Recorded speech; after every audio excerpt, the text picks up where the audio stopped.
안녕하세요. 조홍선입니다. 자, 오늘은 시각디자인 산업기사, 또 시각디자인 기사 필기 준비 8번째 시간입니다. 우리 전 시간까지 인쇄에 대한 부분을 배웠고요. 오늘부터 사진에 대해서 한번 알아보도록 하겠습니다. 이 사진 파트는 우리가 이제 조금 생소한 전문 용어들도 많이 나오고, 또 이 사진을 좀 달아보신 분들은 이제 쉽게 이해가 되겠지만, 조금 우리가 어렵게 느껴질 만한 그런 생소한 단어들이 많아서 어렵다 이렇게 느낄 수 있고, 또 외워야 될 부분들도 좀 많이 있습니다. 그리고 인쇄 파트보다는 조금 더 사진 파트가 좀 더 시험 문제가 많이 출제되고 있습니다. 그래서 단순하게 암기만 해가지고는 조금 이렇게 다루기가 어렵죠. 그래서 좀 이해를 하고 암기를 하시게 되면 그렇게 많이 어렵게 느껴지진 않을 겁니다. 좀 수월하게 준비를 할 수 있는 파트입니다.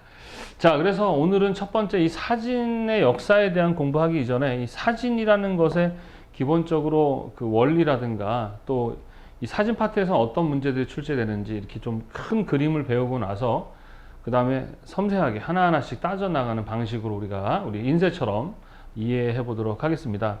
일단 이제 시험 문제도 많이 출제되고 역사에서 많이 출제되는 부분 중에 하나가 바로 이 카메라 옵스쿠라입니다. 카메라 옵스쿠라는 사진의 시초다, 시작이다 이렇게 보시면 되겠어요. 카메라 옵스쿠라의 뜻은 뭐냐면 어두운 방 그런 뜻입니다. 어두운 방 그런 뜻이고, 일단 이 카메라 옵스쿠라의 기본 구조는 이렇습니다. 자, 여기에 보면 어떤 형태가 있고요. 형태가 있고, 여기 상자가 있는데, 이게 이제 상자일 수도 있지만, 이제 큰 이렇게 박스로 된 그 공간입니다. 그래서 점점 시간이 지나면서 작아졌을 뿐이지, 초창기 때는 이렇게 큰 방이에요. 어두운 방. 말 그대로 어두운 방입니다.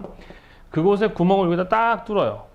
그러고 나서, 여기 어떤 형태가 빛을 통해서 이 구멍을 통과하게 되면 이 반대편에, 이 어두운 상자 안 반대편에 요 이미지의 반대상이 이렇게 맺혀지는 그런 현상이 일어나는데, 이것을 발견한 사람이 이제 아리스토텔레스가 처음에 이렇게 구멍을 톡 뚫고 이미지가 이렇게 만들어지는 그런 현상을 발견해서 사용했다라는 기록은 있지만, 일단은 그 오래된, 그리고 이 방법은 주로 화가들이 많이 이용을 했습니다. 뭐냐면 이제 그림을 그리다 보면 여러분들 뭐 미술학원 다녀보신 분들 계십니까? 이렇게 인물화 같은 거 할 때 보면은 석고상 같은 거 그릴 때 연필 가지고 구도 이렇게 비례를 잡잖아요. 그죠? 그럼에도 불구하고 약간 조금 더 퉁퉁하다든가 좀 이렇게 형태가 약간 비례에 맞지 않는 그러한 경험을 해보신 분도 계실 건데, 하여튼 그림을 좀 더, 지금이야 이제 사진이 있지만 그 당시에는 이제 사람의 눈으로 그림을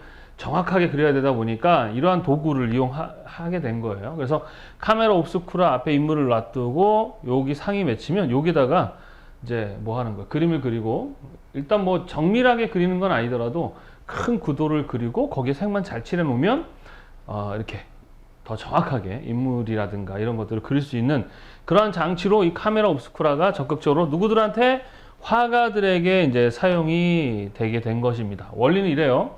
그래서 기본적으로 이 카메라 옵스쿠라, 특히 사진은 한마디로 뭐냐 그럼 바로 이 빛입니다. 이 광원, 이 빛의 예술이라고 보시면 돼요. 그래서 빛으로 그림을 그리다 라는 뜻이에요. 이 사진이란 의미 자체가 빛으로 그림을 그리는 것이죠. 왜? 요 구멍 사이로 빛이 들어와서 여기에 그림이 이렇게 상이 맺히게 되니까 빛으로 그림을 그리는, 그래서 이 빛에 대한 이해, 요 빛의 성질, 이런 것들을 물어보는 시험 문제가 출제되게 됩니다. 무슨 말인지 이해되시죠?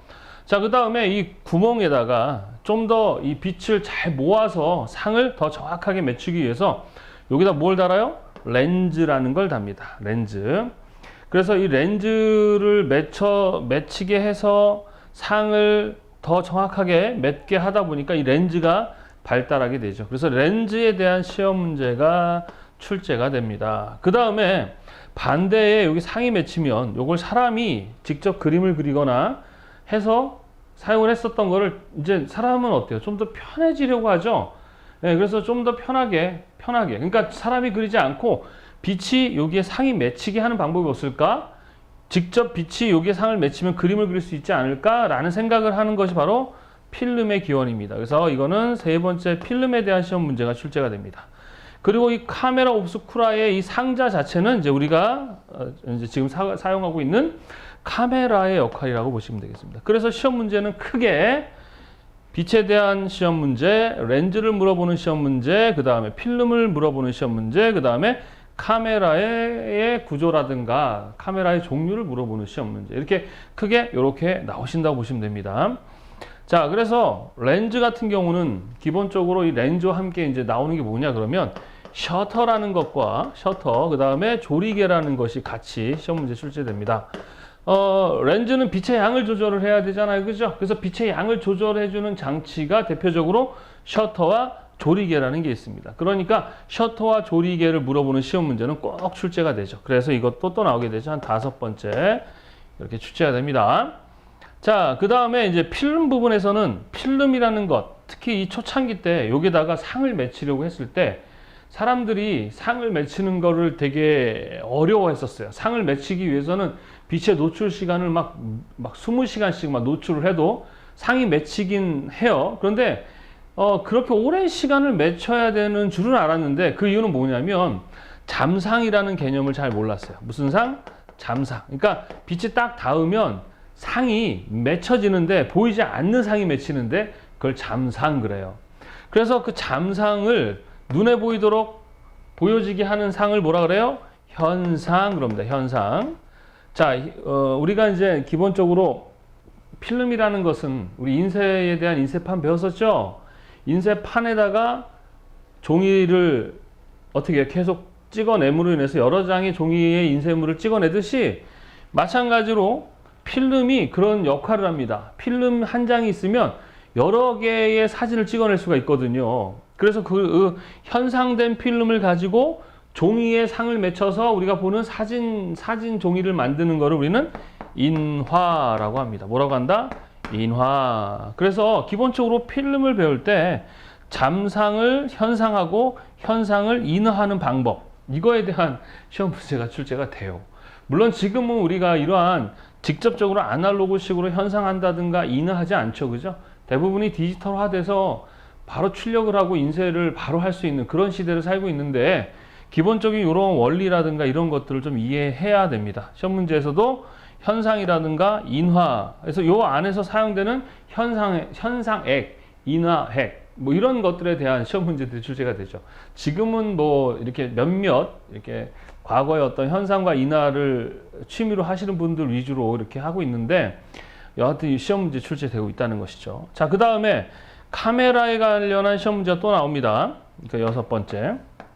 카메라에서는 종류가 있어요. 카메라의 종류. 그래서 일반적으로 사용하는 거리계 연동식 카메라, 뭐 그 다음에 뭐 이란 리플렉스 카메라, 이안 리플렉스 카메라, 뷰 카메라 이런 종류들이 있는데 그거는 이제 다음 시간에 더 정확히 배우도록 하고요. 그런 종류들, 그 다음에 기능 이런 것들에 관련한 시험 문제들이 출제가 됩니다.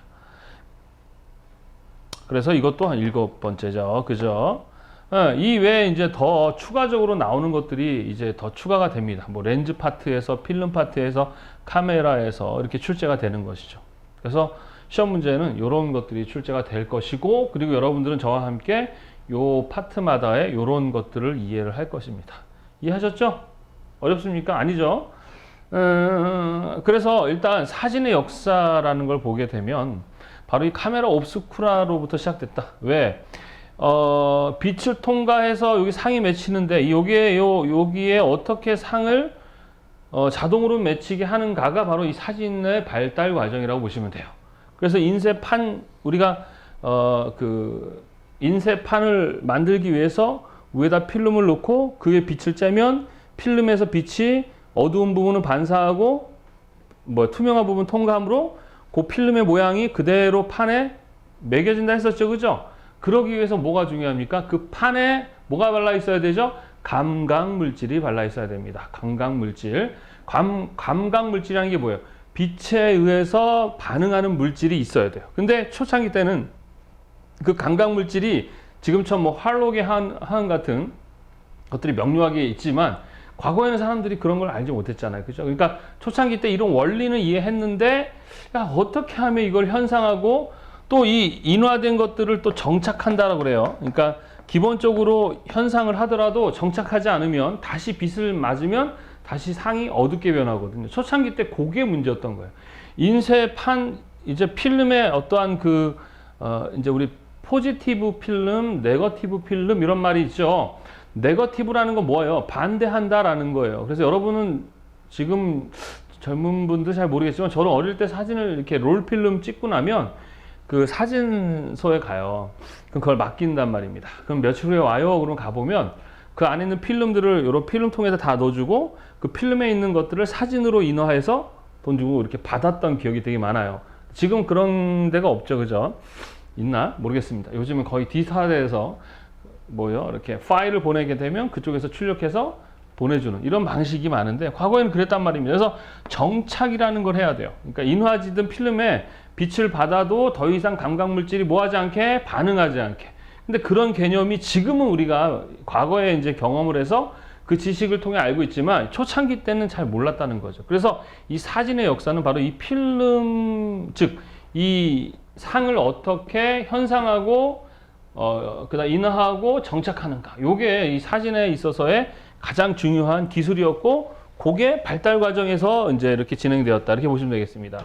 그래서 시험의 역사, 사진의 역사를 물어보는 시험 문제에서는 이 카메라 옵스쿠라가 제일 많이 출제가 되고요. 나머지는 거의 출제가 되지 않은데 기사나 이런 데서 가끔 출제됩니다. 그래서 역사에 대해서 아주 간단하게만 이해하고 설명하고 넘어가는 시간을 갖도록 하겠습니다.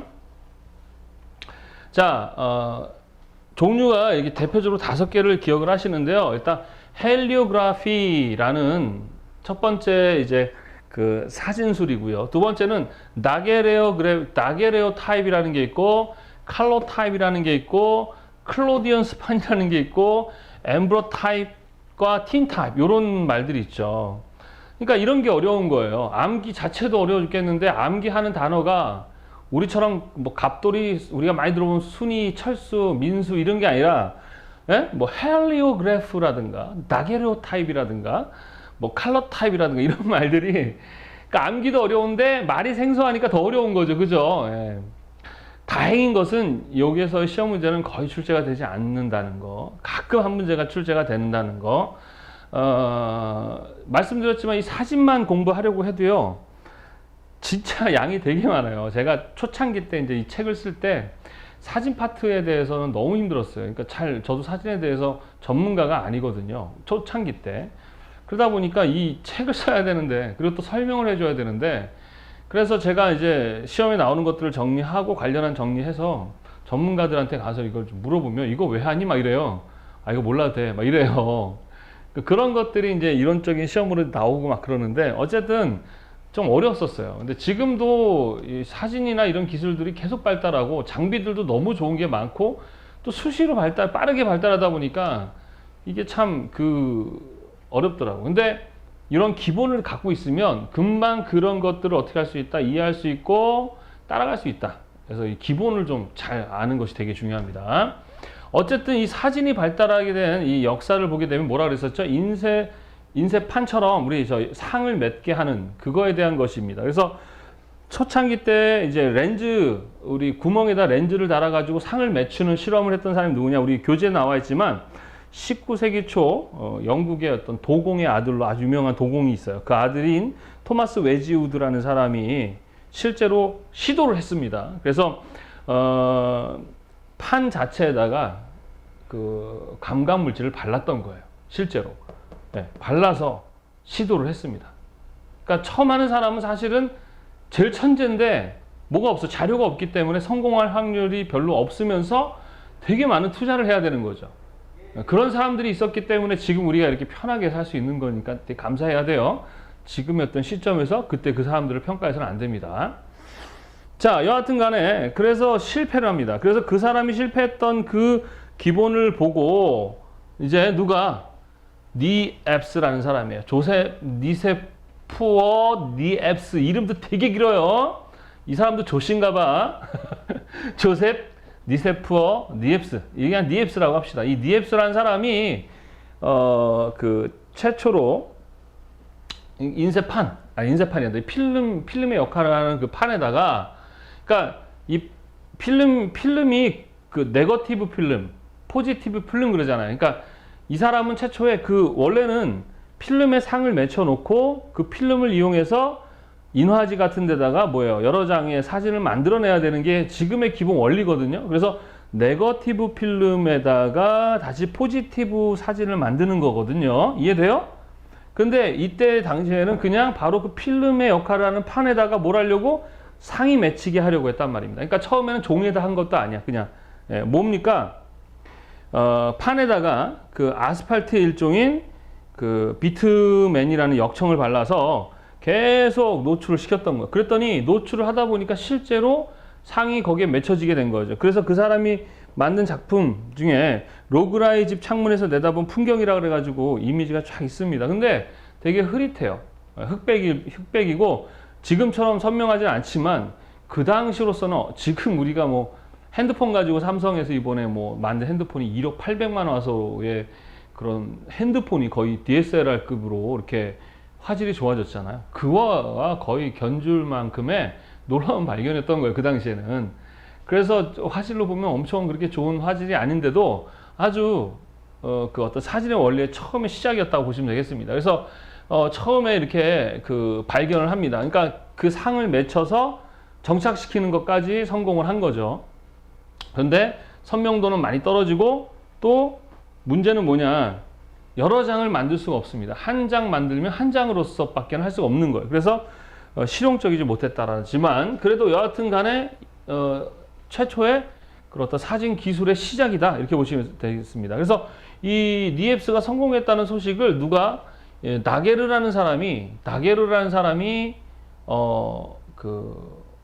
소식을 듣고 누구랑 이 니엡스랑 이제 같이 파트너십을 맺습니다. 그래서 이 사람이 연구했던 연구 자료를 가지고 나게르와 함께 연구를 했었는데 문제가 이 니엡스가 빨리 죽어버려요. 그래가지고 나게르가 혼자 그 자료를 받아가지고 연구를 합니다. 그러니까 여기서의 차이는 뭐냐 그러면 이제 판 자체에 어떠한 감각 물질을 썼느냐 뭐 그런 거의 차이라고 보시면 됩니다. 그래서 요오드 처리한 은으로 도금한 구리판에 빛을 노출시키는데 이때보다 훨씬 짧은 시간에 노출을 하게 됩니다. 그래서 노출 시간이 예전에는 막 20시간씩 막 하루 종일 걸렸는데 나게르에서는 20분에서 한 30분 정도만 노출하게 됐죠. 그래서 요때보다 훨씬 더 선명하지만 여전히 뭐 그렇게 대단하진 않습니다. 그래서 이 나게르 타입 자체가 최초의 상업화할 수 있는 최초의 사진술이었고 문제는 얘와 마찬가지로 한 번 찍으면 다시는 복제할 수 없었다. 왜? 필름에 있어서의 그 네거티브 필름 개념을 잘 몰랐던 거예요. 그냥 그 판 자체에다가 직접 현상과 인화를 다 해버리는 거지. 자, 그랬다가 영국의 아마추어 과학자인 이 탈보트라는 사람이 근데 사실 이 탈보트도 이 나게르와 비슷한 시기부터 그죠 5년 전부터 연구를 하고 있었거든요. 근데 이 사람보다 훨씬 더 빨리 발표를 합니다. 그 바람에 이 사람이 많은 실망을 하죠. 그래서 이 사람의 원리랑 되게 비슷하게 작업을 하는데 이 사람과 좀 다른 점은 뭐냐 그러면 얘네들은 어떻게 해요? 한 장의 필름판에 한 장의 사진만 나오잖아요. 그죠? 그런데 요 컬러 타입이라고 합니다. 컬러 타입. 이 컬러 타입에서는 바로 이 네거티브, 반대되는 상의 필름 같은 걸 뽑아서 그것을 그 인화지에 붙여서 빛을 통과시키면 그 상이 맺혀지는 이러한 그러니까 그 필름을 통해서 우리 상이 맺혀지는 그러한 최초의 그런 여러 가지 여러 장을 복제하는 기술을 이때 바로 발명을 합니다. 무슨 말인지 아시겠죠? 대표적으로 세 가지가 되게 중요하다 보시면 돼요. 그래서 헬리오그래피, 그리스어로 이제 이 태양의 그림 이런 뜻입니다. 헬리오그래피. 우리 사진의 뜻도 그랬었죠. 나게르 타입이라는 것, 컬러 타입, 요것 중에 대표적으로 얘는 한 장당 하나, 얘는 하나의 판으로 여러 장의 사진을 만들 수 있는 바로 복제 기술을 발견했다. 콜로디온 스판 프로세스. 자, 이것이 이제 많은 사람들한테 이제 사용이 됐는데 요 두 가지의 문제를 해결한 거예요. 하나는 선명도. 물론 지금 보면 좀 그 선명도가 여전하죠. 그러나 선명도도 많이 좋아졌고 컬러 타입처럼 여러 장의 필름을 뽑아낼 수 있는 그런 기술이 발견됐고, 그 이후에 이제 뭐 엠프로 타입이랑 틴 타입인데 시험 문제에서 요 정도에서 가끔 출제가 된다. 그리고 나서 이제 지금의 이제 필름의 개념, 롤 필름도 나오고, 그리고 이제 뭐 이 과거에는 그림을 그리던 사람들, 이렇게 그걸 통해 먹고 살았던 사람들, 뭐 초상화 특히 그림을 통해 먹고 살았던 사람들이 사진을 반겼을까요? 안 반겼을까요? 안 반겼죠. 자기들이 일자리, 그죠? 자기의 일거리를 뺏어 먹으니까, 그죠? 그래서 이제 이 사진을 가지고 예술을 하는 사람들이 나오기 시작하고, 또 이 사진이 흑백이었죠, 과거에는. 근데 이제 무슨 사진이 나오기 시작합니까? 컬러 사진이 나오기도 했다라는 것이죠. 예, 이렇게 해서 사진을 발달했다. 뭐 이 정도에서만 하시면 될 것 같고요. 사진의 역사만 가지고도 사실 이야기한다면 뭐 몇 시간을 이야기할 수 있겠죠. 자, 그러나 우리는 뭐 요 정도만 이해하고 넘어가시면 되죠. 왜냐하면 실제 많이 나와야 한 12문제, 13문제죠. 다뤄야 할 양은 많은데 출제되는 양은 13문제 많아야. 그러니까 아주 심도 있는 심화적인 문제보다는 어떤 문제들 좀 개론적인, 개괄적인 문제가 많이 나오기 때문에 그렇습니다. 원리만 이해하시면 될 것 같아요. 자, 그 다음에 우리 빛에 대해서 이해해야 된다 했었죠. 그죠? 사진이라는 것 자체가 빛으로 그림을 그리는 거라는 의미잖아요. 그죠? 빛의 예술입니다. 그러니까 빛에 대한 이해, 빛의 성질, 이런 것들을 좀 이해하시면 이 사진을 하는 데 있어서 상당히 도움이 될 거예요. 그래서 광학이라고 하죠. 광학의 기초. 이 선생님이 그래서 이 광학이라는 걸 도대체 좀, 이게 뭐 시각 디자인 관련해서도 그렇고 모든 게 다 빛의 예술인 부분이 많고, 빛을 잘 이해하면 좋은 작품을 만들 수 있기 때문에 한번 광학 공부를 하려고 도서관에 한번 찾아가서 광학 관련한 책을 꺼냈다가 토 나온 줄 알았습니다. 거의 무슨 뭐 공식이고 수학 공식에다가 막 그래서 덮어놨어요. 예, 내가 할 수 있는 영역이 아니더라. 우리는 거기에서 필요한 것만, 우리가 할 수 있는 필요한 것만 좀 이렇게 잡아내시면 되는데, 일단 빛의 성질에 대해서 알면 좀 좋습니다. 특히 반사와 굴절. 왜냐하면 우리가 이제 렌즈라든가 이런 것들이 빛이 들어오고 그것들이 굴절되고 뭐 반사하고, 또 이 빛의 어떤 성질에 의해서 어떤 그 사진들이 다르게 현상되고 인화되는 이런 일들이 많이 있기 때문에 기본적으로 빛의 성질에 대한 것들을 좀 이해하시면 조금 도움이 되는 겁니다. 자, 빛이라는 것은 하나의 전자기파입니다. 전자기파. 우리 색채학 앞부분에서 배웠었나? 네, 배웠었죠. 그죠? 전자기파라고 해서 감선자가 적극이라고 했었죠. 그 안에 여러 가지 그 전자기파들이 있고, 우리가 볼 수 있는 뭐 그런 것들 얘기했었죠. 그래서 반사라는 거 우리 얘기했었죠. 빛이 어떤 물질을 부닥쳐서 반사되고, 그 반사되는 색을 사람이 눈으로 인식한다. 에 대해서 우리 색채학 배웠었죠. 그죠? 네, 그 반사입니다. 그래서, 물체색을 결정하는 아주 중요한 원리를 했었죠. 반사되면서 눈으로 보게 되고, 그게 그 색이다. 빨간색, 자, 사과가 빨간색으로 보이는 이유는 뭐다? 빨간색을 반사하고 나머지는 뭐 흡수하기 때문이라고 했었죠. 그 다음에, 굴절이라는 게 있죠. 우리 굴절이라는 것은 우리 프리즘 실험을 통해서 빛이 각도가 달라지면서, 그죠? 예, 깨지죠. 빛의 굴절입니다. 진행하는 방향이 틀어지는 걸 굴절이라고 하죠. 이 굴절에 의해서 나타나는 것은 뭐 무지개라든가 이런 것들 얘기를 했었고요. 그 다음 회절이라는 게 있는데, 회절이나 이 간섭 같은 현상들 있죠. 회절이나 간섭. 자, 특히 산란 이런 거 세 가지. 그래서 반사, 굴절, 회절, 간섭, 산란 이런 건데, 그 회절이라는 게 뭐냐 그러면은, 여러분들이 특히 이제 간섭이라는 것도 뭐냐면은 이제 빛은 파동이다 또는 빛은 입자다 해가지고 특히 두 가지 기능이 다 있는데, 이렇게 종이가 아니죠. 이렇게 슬릿이라 그래서 구멍을 딱 뚫어 놓습니다. 여기다가. 그래서 빛을 여기다가 통과를 시키게 되면 빛이 여기서 어떻게 나가냐, 이렇게 퍼져 나가요. 이렇게 파동이 일어나게 됩니다. 두 개가 이렇게. 그러니까 구멍을 두 개 뚫었으니까 두 개가 이렇게 빛이 나가면서 어떻게 되느냐, 요 상대방이 여기에 두 개씩 이런 식으로 자국이 남게 됩니다. 왜 그러냐면은 빛이 둘이 가면서 이렇게 탁탁탁탁 뭐예요? 이렇게 서로 부닥칩니다. 그걸 간섭이라고 하고요. 회절이라는 거는 특히 간섭은 이제 조개 껍질이라든가 뭐 물방울 이런 것들에 나타나는 것이고요. 산란이라는 것은 어떤 성질입니까? 하늘이 파랗거나 하는 이유가 바로 빛의 산란입니다. 산란. 그러니까 빛이 뭐 어떠한 물체를 부닥치면서 굴절처럼 어떤 규칙적인 각도를 갖는 게 아니라 산란하는 거예요. 산란. 지멋대로 막 퍼져버리는 거죠. 그래서 하늘이 파랗거나 노을지는 것들이 보이는 이유는 빛의 성질. 간섭이라는 것은 뭐 조개 껍질이라든가 이런 것들에서 나타나고, 회절은 CD판 같은 데 나타나는 그 무지개 여러 가지 색들이 있죠. 그런 걸 회절이라고 합니다. 그래서 파동이라고 하거든요. 요런 식으로 이렇게 파동이 일어나는데, 카메라 렌즈를 극단적으로 조였을 때, 조였다는 것은 어둡게 했다는 거예요. 축 이렇게 조리개를 조였을 때 해상력이 떨어지게 되는 가장 큰 이유 중에 되는 것이 뭐다? 회절이다. 뭐 이 정도로만 이해를 하시면 될 것 같습니다. 이해되죠?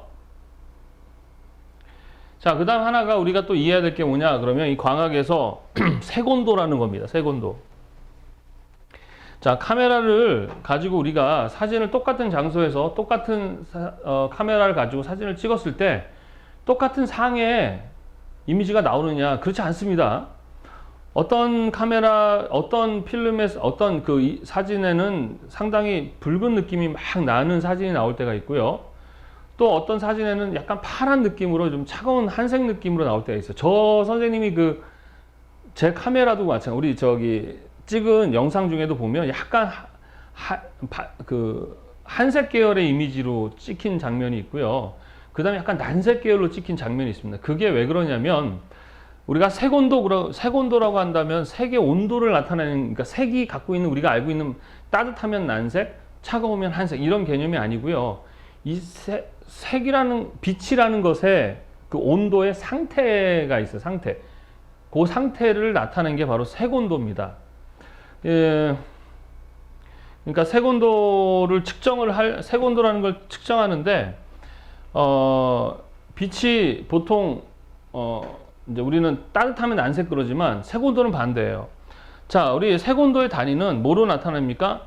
켈빈으로 나타냅니다. 그래서 1000켈빈, 그 다음에 10,000켈빈 이렇게 돼 있어요. 그래서 색온도가 점점 올라가면 보시다시피 빨간색이면 난색이니까 우리는 보통 온도가 높다 그러지만 반대예요. 색온도는 이러한 빨간색은 색온도가 낮고요. 가장 높은 것은 바로 이 파란색, 한색 계열의 색온도가 어떻다? 높다. 요 백색 정도 되는 이 중간 정도 애들이죠. 이 정도. 그래서 점점 주황색으로 갔다 노란색으로 갔다 흰색으로 갔다가 약간 파란색으로 넘어가는 이런 식으로 색온도가 올라가면서 색온도는 변하게 됩니다. 자, 그래서 색의 어떤 상태를 나타내는 것이고, 실제로 그래서 카메라를 찍을 때 이 색온도라는 거를 이해를 잘 하셔야 돼요. 그래서 약간 보통 해가 뜨고 또는 해가 질 때, 요때는 그 색온도가 좀 가장 낮습니다. 낮으니까 어때요? 이렇게 찍게 되면 그때 시간대 찍으면 약간 난색 계열로 찍게 되고요. 그리고 그 이후에 이제 그 색온도는 계속 높아지게 됩니다. 이렇게 한색 되죠. 그래서 그 어떤 상황의 색온도에 맞는 그 상황에 맞도록 사진을 조절해서 이제 사진을 찍게 되는 것이죠. 무슨 말인지 이해되십니까? 그래서 그런 개념으로 이해하시면 되겠고, 색온도를 물어보는 시험 문제가 가끔 이렇게 어떠한 그 색온도의 그 파장이 아니죠. 색온도의 그 단위를 물어보는 시험 문제가 나옵니다. 보통은 색온도가 낮으면 어떠한 느낌의 색이다? 난색, 좀 따뜻한 색의 느낌이고요. 색온도가 높아지면 높아질수록 어떤 느낌이다? 한색 계열의 느낌이다. 아니, 파란색으로 차가운 느낌의 이미지 상이 맺혀지고, 요 중간 정도가 백색입니다. 백색. 요때가 이제 사진을 찍었을 때가 가장 자연 그대로 나올 확률이 좀 높겠죠. 그죠? 자, 그래서 요 각각의 그 범위를 좀 여러분들이 이해를 하고 계시면 좋겠습니다. 그래서 촛불이나 백열등 같은 경우는 다 난색의 빛이죠. 그죠? 그러니까 색온도가 좀 낮은 편이 되는 것이고, 그리고 맑은 하늘, 요럴 때는 이제 하늘이 맑기 때문에 색온도가 어때요? 되게 높겠죠? 예, 이런 것들. 그래서 교재에 나와 있는 것들을 조금 여러분들이 한 번씩 보고 이해를 해 두시면 되겠습니다. 색온도는 어느 정도 높아질수록 따뜻한 느낌에서 차가운 느낌으로 간다는 거. 그래서 빨간색, 주황색, 노란색, 흰색, 파란색으로 간다라고 교재 나와 있죠, 그죠? 예, 그런 순서를 간다는 거. 그다음 각각의 색온도 단위마다 이러한 물질들의 특징이 있는데, 그러면 색온도라는 걸 측정하는 기계가 있겠죠, 그죠? 그 기계는 어떤 걸 측정하는 거냐면, 이러한 빛의 물질 안에는 흑체라는 애가 있습니다. 흑체. 걔는 빛을 받아들이기만 하고요, 이렇게 흡수만 해요. 그러다 보니까 그 자체에 뭐가 발생을 해요? 열이 발생합니다. 그 흑체의 열을 측정한 값이 바로 색온도다. 뭐 이 정도만 이해를 하시면 될 것 같아요. 자, 강화학에 대한 문제는 한 문제 정도 출제가 되는데, 여기 부분도 상당히 많아요. 우리 이제 그냥 굴절과 반사, 회절, 산란 이런 것들의 특징. 예, 그래서 그런 정도에 물어보는 시험 문제. 그 다음에 색온도에 관련한 문제. 단위는 켈빈이다. 그 다음에 색온도는 흑체의 열을 측정한 것이다. 그리고 색온도가 높아질수록 한색 계열로 차가운 느낌이다. 그 다음에 각각의 색온도에 따라서 이러한 빛의 성질을 갖는 것들을 이해를 하시면 되겠습니다. 그 정도만 출제가 된다는 것이죠. 자, 그 다음에 광원은 두 가지가 있습니다. 하나는 자연광원이 있고, 하나는 뭐가 있습니까? 인공광원, 사람이 만든 광원이 있어요. 그래서 자연광원과 인공광원, 요거 밖에 없는데, 인공광원의 종류를 물어보는 시험 문제가 출제가 되고 있습니다. 그래서 대표적으로 저압방정등과 고압방정등 요 두 가지가 있는데, 뭐 저압방정등, 고압방정등을 나누는 그것은 저압이냐 고압이냐 뭐 그 차이죠. 저압 같은 경우는 그 안에 있는 증기 있죠. 증기압이 0.01에서 0.1 기압 정도 되는 정도의 낮은 기압을 갖는 것이고요. 고압방정등이라는 것은 말 그대로 1기압 이상, 증기압이 1기압의 고압을 갖는 그런 등을 우리는 고압방정등이라고 그러고, 고압방정등에는 대표적으로 고압 수은등, 메탈 할라이드 등, 고압 나트륨 등. 그래서 요 고압방정등을 물어보는 시험 문제가 가끔은 출제되니까 요 세 가지를 잘 이해를 하시면 될 것 같습니다. 자, 저압방정등 그러면은 이제 가장 대표적인 게 형광등입니다. 이 형광등 같은 경우는 그 형광등 아시죠? 우리 형광등 등 안에 그 자외선의 자극으로 생기는 형광 관내 안에 이 자외선을 자극해서 빛을 내는 그런 방식입니다. 그러다 보니까 상당히 형광등은 따뜻한 느낌일까요? 차가운 느낌일까요? 차가운 느낌의 한색이니까 얘 같은 경우는 비교적 색온도가 높은 편일까요? 낮은 편일까요? 그렇죠. 한색 계열이니까 비교적 높은 편이 되겠죠. 이해되십니까? 예. 그 다음에 수은등입니다. 수은등. 이 수은등 같은 경우는 말 그대로 수은을 이용한 거겠죠. 그죠? 이 고압입니다. 그래서 고압의 수은 증기를 이렇게 아크 방전해가지고 빛을 내는 거예요. 방전하는 그 사이에 빛이 내는 그런 방식입니다. 그래서 고압 수은등은 이렇게 점점 밝아지죠. 그래서 나중에 되게 많이 밝아집니다. 주로 푸른색과 백색에 가까운 빛을 내요. 푸른색인데 백색. 그러니까 색온도는 약간 뭐 중간 정도의 색온도가 됐겠죠. 그래서 도로나 공원, 광장, 우리 고속도로 같은 데 많이 사용하는 등이 바로 수은등이다. 이렇게 아시면 되겠습니다. 자, 그 다음에 메탈 할라이드 등입니다. 메탈 할라이드 등. 이것도 수은등인데 거기에 금속 할로겐 화합물을 첨가하여서 만들어낸 빛을 가지고 하다 보니까 얘도 마찬가지, 얘도 약간 푸른빛입니다. 푸른빛. 그리고 눈부심이 적어서 우리 운동장 있죠? 야간 운동장, 이런 야간 경기할 때 쓰는 등으로 많이 사용하는 게 바로 메탈 할라이드 등이다라는 겁니다. 자, 나트륨 등은 말 그대로 나트륨을 이용하는 거겠죠. 그죠? 나트륨을 증기 형태로 만들어서 보통 아크 방전 하듯이 방전을 일으킵니다. 그러면 거기서 빛이 나는데 나트륨 등은 약간 황색빛을 찝니다. 마찬가지로 교량, 고속도로, 일반도로, 터널 이런 데 많이 사용합니다. 특히 이 나트륨 등은 이 안개 같은 거 꼈을 때도 그 안개빛을 통과해가지고 밝게 해주기 때문에 이러한 도로나 이런 데서 많이 사용하고 있다는 거. 자, 그 다음에 백열등이죠. 백열등. 이거 이제 백열등 같은 경우는 뭐 대표적인 장파장, 붉은색 띠죠. 백열등은 우리 필라멘트라는 게 있잖아요. 이렇게 백열등 안에 보면은 이렇게 동그라미 된. 그래서 이 필라멘트에 열을 줘서 그 열에 의해서 빛이 나는 겁니다. 그러다 보니까 수명이 짧아요. 이거 금방 끊어집니다. 그죠? 요즘에도 쓰나? 형광등 많이 쓰죠. 예, 쓰는 것도 있죠. 특히 이 장파장 붉은색이다 보니까 어떤 붉은색으로 분위기를 내야 될 때, 따뜻한 분위기를 내야 될 때 많이 사용하는 게 바로 백열등이라는 겁니다. 자, 그 다음에 텅스텐 등입니다. 텅스텐 등. 텅스텐 등은 마찬가지로 이 백열등의 이 필라멘트를 텅스텐으로 만든 거예요. 그러다 보니까 마찬가지 원리고 얘에 비해서는 조금 어때요? 수명이 길죠? 마찬가지로 장파장에 붉은색의 그 빛을 냅니다. 자, 그 다음에 할로겐 등입니다. 얘도 마찬가지 전구 안에다가 질소와 같은 불활성 가스와 그 다음에 미량의 요오드, 브롬, 염소 등 이런 것도 화합물 넣어가지고 그 텅스텐 필라멘트가 어떻게 된다고요? 필라멘트를 좀 더 어떻게 해요? 얘의 필라멘트를 좀 더 수명을 길게 해주는 거죠. 할로겐 화합물에 의해서, 그러니까 얘네 셋은 다 똑같은 개념인데 좀 더 필라멘트를 튼튼하게 만들어가지고 뭐 하지 않게 하는 거죠? 끊어지지 않게 해주는. 그래서 다 장파장이다, 장파장. 그래서 보시면 여기 나트륨 등, 백열등, 텅스텐 요 네 가지는 붉은 빛을, 황색 빛을 내는 것이고요.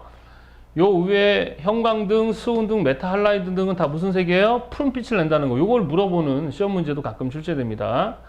그 다음에 뭐 크세논 등, 얘도 고압방전등입니다. 그래서 흰색 빛을 얻고요. 그 다음 LED 램프라는 거는 LED라는 그 애 자체가 뭐예요? 빛을 내는 방식입니다. 그래서 우리 LED 모니터도 LED 모니터 같은 게 있죠. 그죠? 예. 열 발생이 적고 자전거 전조등, 후미등, 우리 이렇게 요즘에는 그 신호등 같은 데 보면은 예전처럼 빛을 내는 게 아니라 이렇게 LED 등으로 표시되어 있어요. 그러다 보니까 되게 선명하고 잘 보이죠. 예. 그런 특징들을 갖습니다.